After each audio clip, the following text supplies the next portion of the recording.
शुरुआत एक ऐसी रहस्यमयी दुनिया से हुई जो धरती की सतह से हजारों किलोमीटर नीचे बसी हुई थी, जहां आसमान से लेकर पानी की गहराइयों तक खतरनाक जीवों का आतंक फैला हुआ था। यहीं हमें इस दुनिया का रक्षक किंग कॉन्ग दिखाई दिया, जो एक छोटे बंदर के साथ झील के किनारे पहुंचा था, लेकिन उसे जरा भी अंदाजा नहीं था कि वो एक पहले से बिछाए जाल में फंसने वाला है। छोटे बंदर ने अचानक महसूस कर लिया कि सामने झील के अंदर कोई बड़ा खतरा छुपा है। फिर भी उसने जानबूझकर कॉन्ग को पानी में उतरने के लिए उकसाया, लेकिन उसकी चालाकी कॉन्ग से छुप नहीं सकी। उसने बस आसपास की हवा को हल्के से सूंघा और तुरंत समझ गया कि आज उसे अच्छा शिकार मिलने वाला है। इसके बाद कॉन्ग बिना कुछ कहे सीधे झील में उतर गया और आराम से नहाने लगा। उधर छोटा बंदर घबरा गया कि कहीं उसकी चाल पकड़ी न जाए, इसलिए वह पानी पीने का नाटक करने लगा। तभी अचानक एक अजीब सा जीव तेज रफ्तार से उनकी तरफ बढ़ने लगा। नहाते वक्त कॉन्ग को भी खतरे का एहसास हो गया। उसने जैसे ही पीछे पलटकर देखा, तभी एक विशाल ड्रैगन अपना बड़ा मुंह खोलकर उस पर झपट पड़ा। ये देखकर छोटा बंदर समझ गया कि उसकी योजना सफल हो गई है और वह तुरंत किनारे की तरफ भागने लगा ताकि खुद को बचा सके। उधर कॉन्ग जमीन पर हर तरह की लड़ाई जीत चुका था, लेकिन पानी में इस तरह के दुश्मन का सामना पहली बार कर रहा था। कॉन्ग उसकी चाल को समझ ही रहा था कि अचानक ड्रैगन उसे खींचकर सीधे झील के अंदर ले गया, लेकिन उसे नहीं पता था कि गुस्से में कॉन्ग कितना खतरनाक हो जाता है। उधर छोटा बंदर यही सोच रहा था कि अब वह कॉन्ग से हमेशा के लिए बच गया है, लेकिन अगले ही पल किंग कॉन्ग का विशाल हथियार सीधे उसके सामने आ गिरा। छोटा बंदर कुछ समझ पाता उससे पहले ही कॉन्ग ने उस ड्रैगन का कटा हुआ सिर सीधे उसके सामने पटक दिया। ये देखकर छोटे बंदर को लगा कि अब कॉन्ग उसे बुरी तरह पीटेगा, लेकिन कॉन्ग ने कुछ नहीं किया, बल्कि उसने अपनी कुल्हाड़ी उठाकर उसे आगे बढ़ने का इशारा कर दिया। दरअसल बंदर नहीं जानता था कि किंग कॉन्ग अपने जैसे किसी को ढूंढने के लिए हजारों सालों से इस दुनिया में अकेला भटक रहा था। वह हर दिन भूखा रहता था और अक्सर यहाँ के खतरनाक भेड़िए उसे दौड़ा दौड़ा कर परेशान करते रहते थे। जब सैकड़ों भेड़िए उसके पीछे पड़ जाते, तब वह छलांग की मदद से किसी तरह बच निकलता, लेकिन इस बार भेड़ियों के झुंड ने उसका पीछा नहीं छोड़ा। वे लगातार उसे घेरने की कोशिश करते रहे। आखिरकार जब उसके सामने गहरी खाई आ गई और भागने का कोई रास्ता नहीं बचा, तब वह मजबूर होकर पलटा और लड़ने के लिए तैयार हो गया।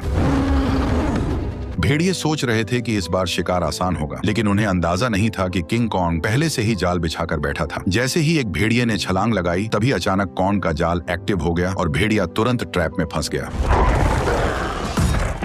गड्ढे में गिरते ही लकड़ी के नुकीले भाले भेड़िए के आर पार निकल गए। सही मौका देखते ही कॉन्ग ने तुरंत पेड़ का भारी तना उठाकर गड्ढे में फेंक दिया। जैसे ही जाल एक एक करके एक्टिव हुए, पहाड़ से बड़े बड़े पत्थर लुढ़कते हुए नीचे गिरने लगे और भागने की कोशिश कर रहे भेड़िए वहीं फंस गए। लेकिन धुआं छटते ही कुछ जिंदा बचे भेड़िए फिर भी शिकार छोड़ने को तैयार नहीं थे। गुस्से में किंग कॉन्ग ने एक भेड़िए की लाश